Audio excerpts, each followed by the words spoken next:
Magluluto tayo ng low-carb burger patties.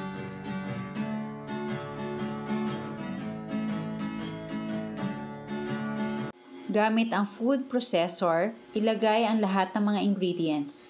300 grams ground beef, 300 grams ground pork, 1 sachet garlic powder, 6 cloves chopped garlic, salt to taste, 1 teaspoon pepper, 4 pieces eggs, and of course, 4 tablespoons cheddar screen dahan cocoa aminos. Ngayon, turn on na po natin ang food processor. In just 1 or 2 minutes, ganito na po yung texture ng ating mixture.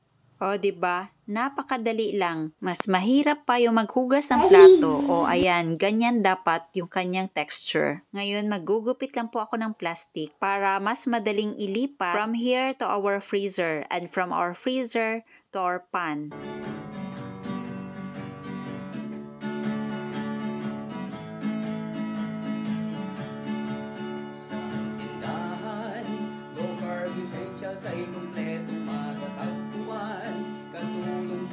Ngayon, gagawa lang po tayo ng ball shape, tapos ipatong sa ginupit na plastic, then spread, and form a circle. Depende po sa inyo kung gaano kalapad at kapal na gusto nyo. Then, put in the freezer for about 4 hours or overnight. Ngayon, fry na po natin. Maglagay lang ng mga 1 teaspoon butter sa pan. Tapos, tunawin lang at ilagay ang ating burger patty. Baking essentials, condiments, nuts and seeds, healthy oils, coconut butter, superfoods, herbs and spices, low-carb bread. Ngayon, baliktarin na natin.